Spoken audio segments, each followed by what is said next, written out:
मैं सबसे पहले उन समाजवादी साथियों को बधाई देना चाहता हूं, जिसमें कि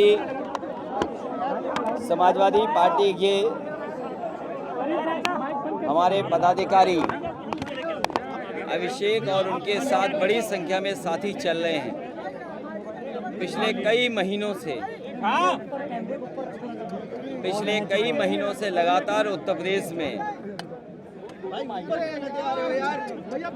विधानसभाओं में जाना, लोकसभाओं में जाना और जिन विधानसभाओं में, जिन जिलों में, जिन लोकसभा में ये समाजवादी यात्रा निकली है, उसमें बड़े पैमाने पर जहां समाजवादी पार्टी के नेता, समाजवादी पार्टी के संगठन के लोग शामिल रहे, वहीं हमारी पार्टी के विधायक, पूर्व विधायक, जिला स्तर या संगठन के लोगों ने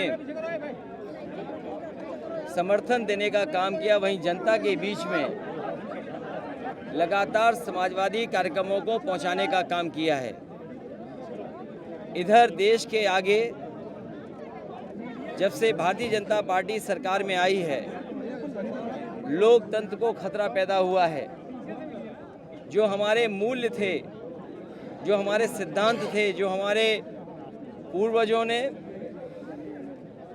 या यूँ कहें जो हमारी गंगा जमनी तहजीब थी, जो हमारा भाईचारा था, उसको ख़त्म करने का काम भारतीय जनता पार्टी ने किया है। और पिछले कई सालों के कार्यकाल में दिल्ली के संविधान जो हमें अधिकार देता है, संविधान जिससे हमें सम्मान मिलता है, जो बाबा साहब भीमराव अम्बेडकर जी के बनाए हुए संविधान की धज्जियां उड़ा रहे हैं। देश में लगातार असमानता बढ़ रही है, जहां नफरत फैलाई है लोगों के बीच में, वहीं आर्थिक रूप से बड़े पैमाने पर खाई पैदा इस सरकार ने की है। इसलिए मैं नौजवानों को बधाई देना चाहता हूं आज, क्योंकि राजधानी में ये लखनऊ में यात्रा लेकर के आए। आज लखनऊ में जो पीडीए यात्रा साइकिल की हुई है, मैं समाजवादी पार्टी के नेता कार्यकर्ताओं को जहां बधाई देता हूं, वहीं जनता का जो समर्थन मिला उसका मैं आभारी हूं। वहीं हमारे प्रेस के साथियों ने जो लगातार सुबह से इस यात्रा को कवरेज दिया है, मैं उसमें पत्रकार साथियों का भी बहुत बहुत धन्यवाद देता हूं। मैं उम्मीद करता हूं कि समाजवादी पीडीए यात्रा से जो संदेश देने का काम किया है, सामाजिक न्याय का, जाति जनगणना का, जो हमारे मांग रही है कि जिसकी जितनी आबादी हो उसका उतना हिस्सा हो, उसको उतने अधिकार मिलें। जिस तरीके से सामाजिक और आर्थिक रूप से जो खाई पैदा हुई है, उसको बराबरी करने का काम समाजवादी विचारधारा से होगा। वहीं आजम खान साहब जैसे और हमारी पार्टी के बड़े नेता, उन सब पर झूठे मुकदमे जिस तरह सरकार लगा रही है और अल्पसंख्यक खासकर मुसलमान भाइयों पे ये सरकार लगातार अन्याय अत्याचार किया है। देश में किसी नेता के खिलाफ या उसके परिवार के खिलाफ इतने झूठे मुकदमे सरकारी स्तर पर और राजनीतिक भारतीय जनता पार्टी ने दबाव नहीं बनाया होगा जितना मोहम्मद आजम खान साहब के परिवार पर बनाया है।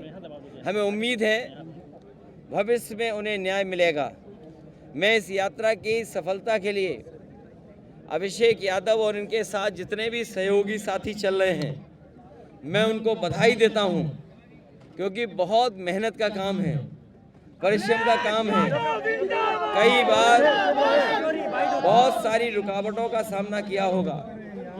जहां आप लोगों ने पदयात्रा की है और साइकिल चला करके इस अभियान को आगे बढ़ा रहे हैं, राजधानी की सफलता के लिए पीडीए यात्रा को मैं अभिषेक और उनके तमाम साथी जो लगातार चल रहे हैं उनको बधाई देता हूं। शायद देश में समाजवादियों की इकलौती यात्रा रही होगी जो अभी 5000 किलोमीटर चल चुकी है। कई हजार किलोमीटर और चलना है। हमें भरोसा है कि जिस यात्रा को लेकर के ये निकले हैं, जिस संदेश को लेकर के निकले हैं, सफलता मिलेगी और 2024 में समाजवादी पार्टी और समाजवादी पार्टी के सहयोगी ऐतिहासिक सीटें जीतेगी और पीडीए की सफलता 24 में दिखाई दे रही है।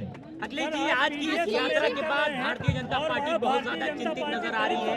डिप्टी सीएम भी बयान दे रहे हैं लगातार, क्या कहेंगे?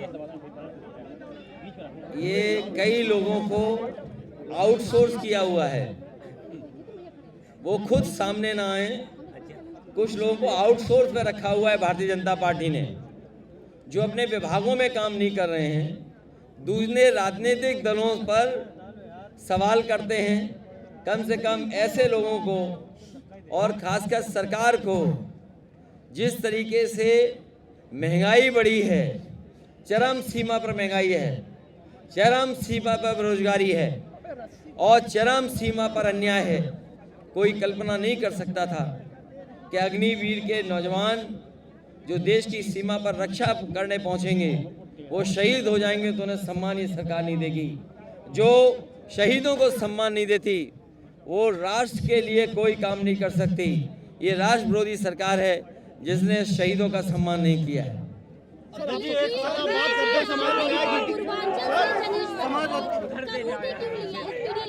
ये समाजवादी पूर्वांचल एक्सप्रेस वे से जनेश्वर स्पार्क इसलिए आए हैं, मैं तो दावा कर सकता हूं, जिस यात्रा में हम लोग निकले हैं और जहां से चल करके जहां समापन किया है, एक भी काम भारतीय जनता पार्टी का नहीं दिखाई दे रहा है। चाहे वो IIIT हो, SCL हो और या फिर जहां पर अमूल के प्लांट के पास हमारे तमाम साथियों को फ्लेवर्ड मिल्क पीने का मौका मिला। ये जो बड़े बड़े कारखाने, बड़ी बड़ी संस्थाएं बनी हैं या जो इंफ्रास्ट्रक्चर के बड़े काम हुए हैं, ये समाजवादियों के हैं। इस यात्रा के माध्यम से, समाजवादी पीडीए के यात्रा के माध्यम से हम लोगों ने जनता में एक बार फिर पहुंचाने की कोशिश की है कि ये तमाम वही काम हैं जो जनता के आज भी काम आ रहे हैं। भारतीय जनता पार्टी का कोई काम नजर नहीं आ रहा है।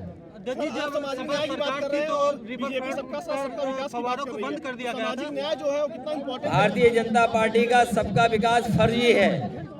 सबका साथ, सबका विकास उनका फर्जी है। क्यों नहीं हर जगह दिख रहा है, बल्कि आप हर बार इंडिया गठबंधन को पीछे छोड़ रहे हैं? कल ही इंडिया जीती है, आगे भी इंडिया जीतेगी। सपा सरकार में आप लोग इसी तरह साथ रहेंगे जैसे इस बार दिख रहे हैं? ये जो साथ हैं, जितने भी समाजवादी पार्टी के साथ दल हैं, उन सभी दलों को साथ लेकर के आगे बढ़ेंगे पीडीए यात्रा से। रिवर फ्रंट हुआ, चाहे जनेश्वर मिल्क पार्क पर फव्वारा लगाया गया था अध्यक्ष जी, उसके बाद देखा जाए तो रिवर फ्रंट पर फव्वारा बंद कर दिया गया, आज यहाँ चालू किया गया है। मुझे लग रहा है कि आने वाले समय में भारतीय जनता पार्टी के लोग इसी पानी में स्नान करेंगे और बताएंगे कि ये ही पानी आचमन लायक हो चुका है। यूपी की 80 सीटों पे किस तरह बंटवारा करेंगे इस बार आप लोग? कोई बंटवारा नहीं है, सभी भारतीय जनता पार्टी को हराना है। मिलकर हराएंगे सब लोग साथ आकर के हराएंगे।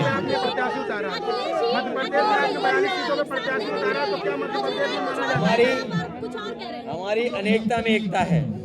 अखिलेश जी, मध्य प्रदेश में आपने 42 सीटों पर प्रत्याशी उतारे। बागेश्वर में समाजवादी पार्टी ने अपने कैंडिडेट उतार दिया और हमने घोसी में अपना प्रत्याशी नहीं उतारा था। तो समाजवादी पार्टी इंडिया गठबंधन में उनसे पूछिए कि वो इंडिया गठबंधन के साथ हैं या नहीं है। ले जी, आपके कार्यकर्ता के राजा राय कौन है? आप कह रहे हैं गठबंधन के? मैं अपने पत्रकार साथियों से कहना चाहता हूँ, कई सवाल उनका जवाब कोई नहीं दे सकता।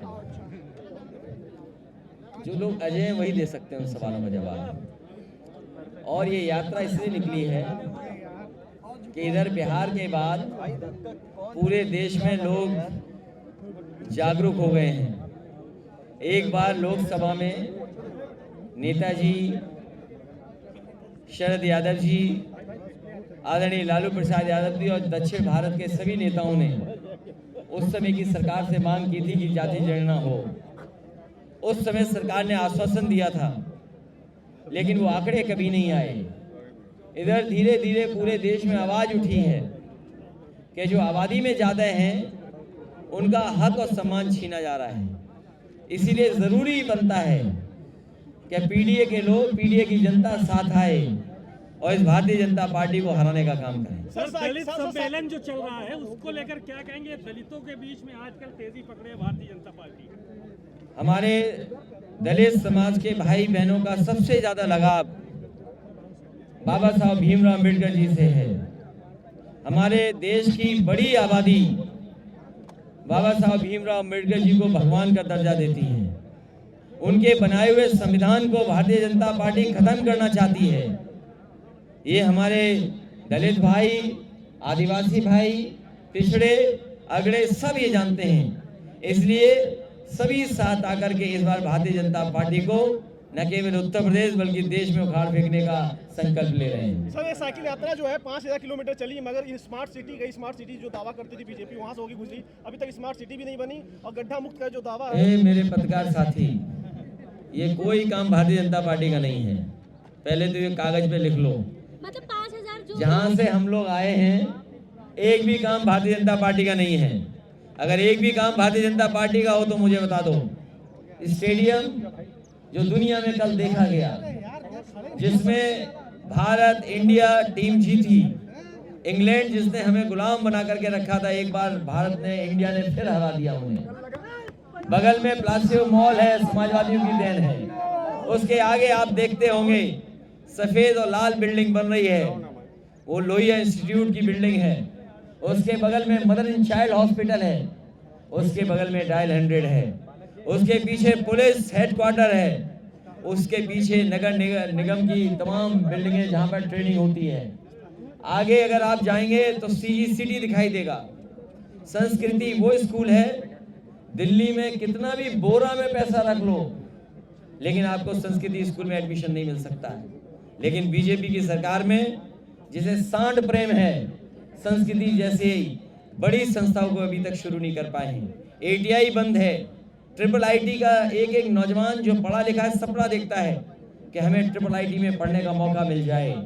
SCL जो दुनिया का काम लखनऊ में कर रही है, SCL जैसी संस्था, मैं समझता हूँ दुनिया के तमाम देश हैं जहाँ का बड़ा काम SCL में लखनऊ में हो रहा है।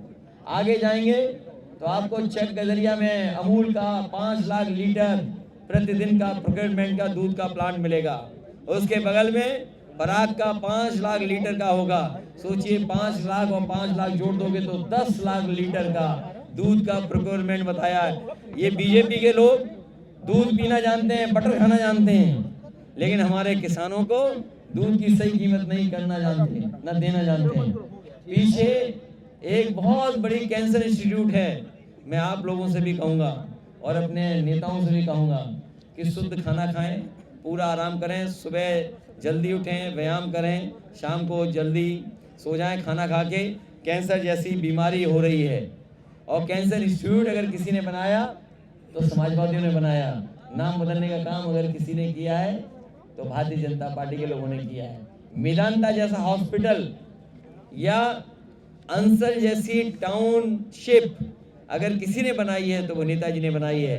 ये जिस पार्क में हम लोग बैठे हैं, हमारे चौधरी साहब ने हाइड पार्क देखा है लंदन का, उससे अच्छा अगर किसी ने पार्क बनाया लखनऊ में तो समाजवादियों ने बना करके दिखाया, जिसके अंदर सबसे ऊंचा भारत का झंडा फहरता हुआ आपको दिखाई देता है।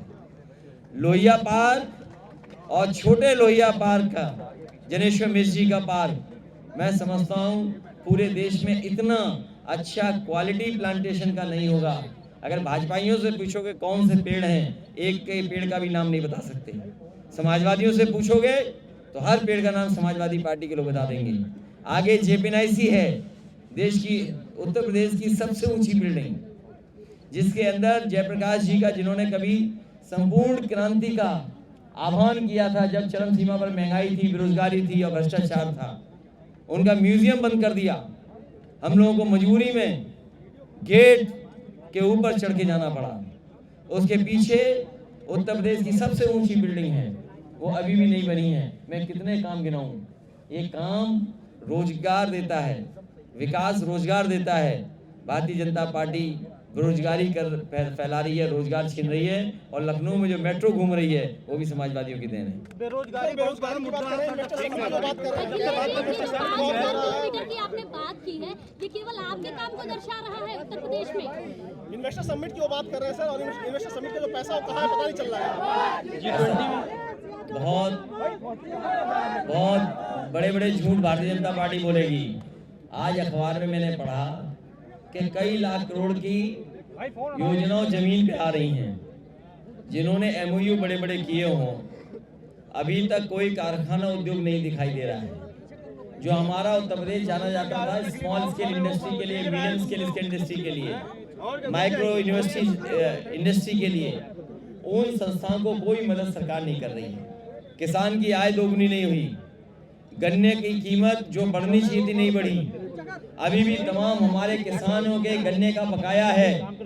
न केवल किसानों का गन्ने का बकाया है, बल्कि अभी तक सरकार ने धान खरीदने की शुरुआत नहीं की है। एक भी जगह भारतीय जनता पार्टी की सरकार ने धान खरीदने के इंतजाम नहीं किया है। किसानों का धान ऐसे ही बिक जाएगा, और जो लोग वादा करते थे कि आय दोगुनी करेंगे, आज बताइए उन्होंने धान खरीदा है कि नहीं खरीदा है। युवा जनता पार्टी दलितों को लेकर अब सम्मेलन कर रही है। अरे ये वही लोग हैं जो छूने के बाद नहाते थे जाके। भैया युवा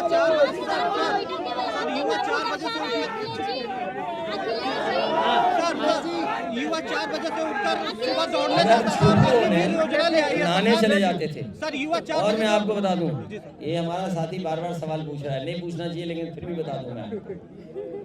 मुख्यमंत्री जी जब मिलने गए थे दलित समाज के बच्चों से, उनके बदबू ना आ जाए, गंदे रहते हैं वो, उन्हें नहलाया गया था, टूथपेस्ट से ब्रश कराया गया था, तब मुख्यमंत्री जी से मिले थे वो।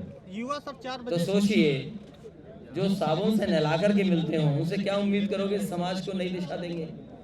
इन लोगों ने शिक्षा छीनी, और शिक्षा अगर मिल गई होती तो हमारा समाज में कहीं भेदभाव नहीं होता, कहीं किसी तरह का जाति भेदभाव नहीं होता। बाबा साहब भीमराव अम्बेडकर जी से लेकर के डॉक्टर लोहिया जी और नेताजी का प्रयास रहा कि ये जातियां खत्म हो, जातियां टूट जाएं। आज भी समाजवादी पार्टी उस पर काम कर रही है।